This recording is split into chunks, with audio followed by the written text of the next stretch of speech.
Hello friends, आज हम discuss करेंगे interest on the late payment of tax at पर CGST act. So CGST act में section 550 दी गई है, जो कि हमें बताती है interest on delayed payment of tax. तो हम टैक्स का पेमेंट कौन से रिटर्न से करते हैं? नॉर्मली हमारा टैक्स का पेमेंट करने के लिए रिटर्न है जीएसटीआर 3B, जिसकी due date for the monthly filers 20th of the next month or for the quarterly filers 22nd or 24th of the next month. If अगर आपने टैक्स का पेमेंट ये ड्यू डेट तक नहीं किया, then interest is leviable. So how much interest is leviable? Section 50 में तो बता दिया गया है कि एट पर दी rate notified not exceeding 18%. So which rate is notified? The notified rate is 18%. वो रेट कहाँ से मिलता है हमें? रूल नंबर 88 से। सो इन शॉर्ट, अगर आपने जीएसटी का पेमेंट लेट किया after the due date, then you have to pay 18% of the interest. Now question ये आता है कि इंटरेस्ट मुझे कौन सी लायबिलिटी पे देना है, ग्रॉस लायबिलिटी पे या फिर नेट लायबिलिटी पे? और मान लो कि अगर मेरे क्रेडिट लेजर में भी बैलेंस पड़ा है, कैश लेजर में भी बैलेंस पड़ा है, लेकिन मैंने जीएसटीआर 3B फाइल नहीं किया है, और क्योंकि मैंने जीएसटीआर 3B फाइल नहीं किया तो मेरा टैक्स का पेमेंट भी नहीं हुआ है, तो इन केसेस में मुझे इंटरेस्ट कौन सी अमाउंट पे लगेगा? सो यहाँ पे दो सिनारियो है। कुछ सिनारियो में इंटरेस्ट ऑन ग्रॉस लायबिलिटी पे लगता है और कुछ सिनारियो में इंटरेस्ट ऑन नेट लायबिलिटी पे लगता है। तो आइए डिस्कस करते हैं।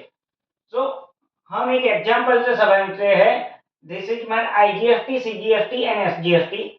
मेरी टैक्स लायबिलिटी मान लो आईजीएसटी की 500 है, सीजीएसटी की 250 है एंड एसजीएसटी की 250 है। मेरी आईटीसी करंट मंथ की जो अवेलेबल है वो आईजीएसटी की 200, सीजीएसटी की 100 एंड एसजीएसटी की 100 है। सो अब हमें 3B फाइलिंग करने वक्त कितना पेमेंट करना होगा? 500 की मेरी टैक्स लायबिलिटी माइनस आईटीसी मेरी 200। सो मुझे 300 का आईजीएसटी भरना है। सेम वे 250 का सीजीएसटी और एसजीएसटी की लायबिलिटी, और उसकी आईटीसी है 100 और 100। सो मुझे पेमेंट कितने का करना है? 150 और 150 का। सो अब मुझे कैश लेजर से कितना पेमेंट करना है? 300, 150 और 150। सो नाउ सेक्शन 51 में ये दिया गया है कि interest is applicable on the amount which is paid via electronic cash laser. मतलब जितना अमाउंट आपने इलेक्ट्रॉनिक कैश लेजर डेबिट करके पेमेंट किया है उतने अमाउंट पे ही टैक्स लगेगा। In short, interest is applicable on the net tax liability. So normally interest is applicable on the net tax liability. So suppose I file 3B by 2 days late, then how much I have to pay interest?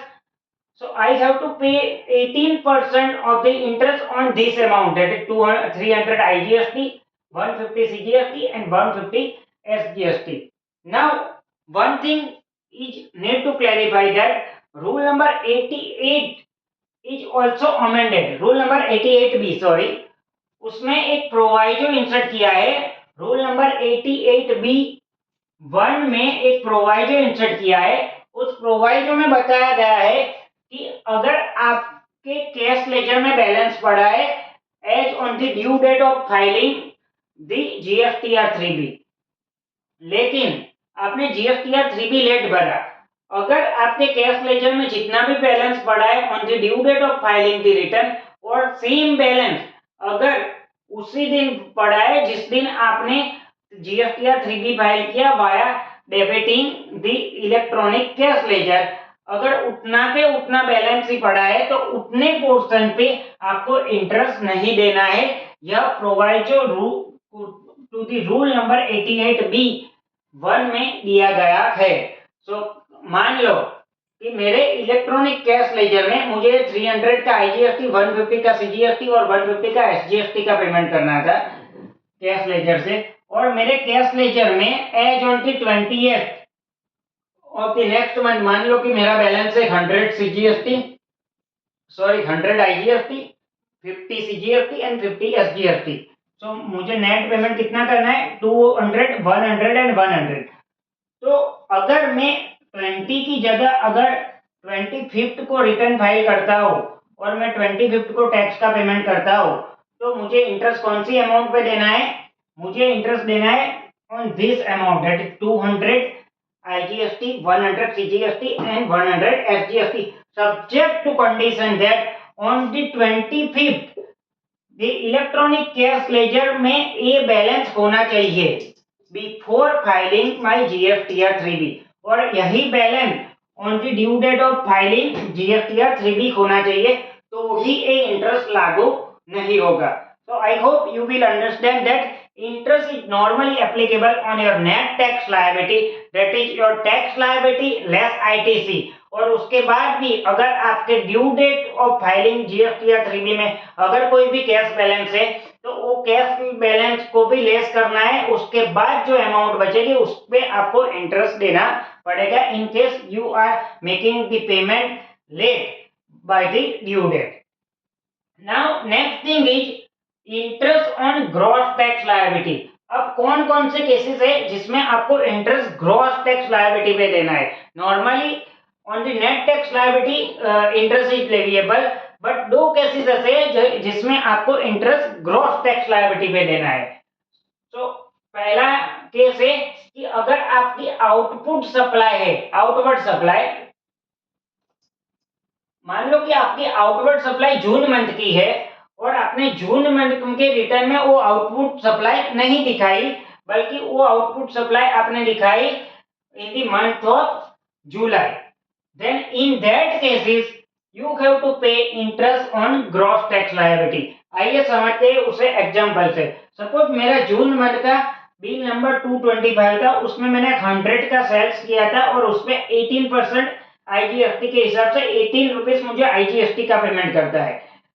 अगर मैंने ये June month के GSTR 1 और 3B में ये bill को नहीं दिखाया, देन जब मैं ये बिल को दिखाऊंगा तब उस बिल पे मुझे ग्रॉस टैक्स लायबिलिटी यानी कि 18 रुपीस पे मुझे टोटल 18 रुपीस पे मुझे 18% जीएसटी भरना पड़ेगा। यानी कि अगर जून का बिल अगर मैं जुलाई में रिफ्लेक्ट करता हूँ तो मुझे ये 18 रुपीस के आईजीएसटी पे 1 मंथ का 18% इंटरेस्ट का पेमेंट करना पड़ेगा, यानी कि ग्रॉस टैक्स लायबिलिटी पे इंटरेस्ट लगेगा।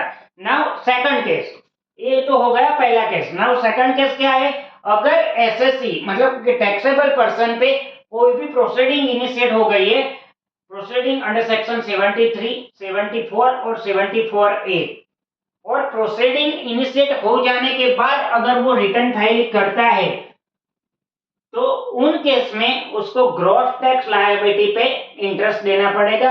इस केस में आपको नेट टैक्स लायबिलिटी पे इंटरेस्ट का बेनिफिट नहीं मिलेगा। So I hope you will understand on which cases net tax liability interest is applicable and on which cases gross tax liability interest is applicable. Now one more thing I want to convey that as per section 53 अगर आपने कोई access ITC claim कर दी, मान लो कि मेरे पास IGST की ITC 100 available थी और मैंने 120 की आईजीएसटी की आईटीसी ले ली, तो मैंने 20 रुपीज की एक्सेस आईटीसी ले ली। तो दिस 20 रुपीज अगर एक्सेस आईटीसी मैंने ली है तो उस पे मुझे इंटरेस्ट 24% पर एनम देना पड़ेगा।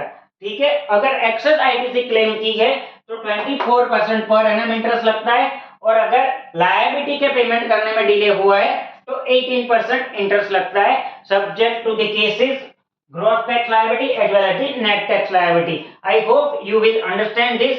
Thank you very much।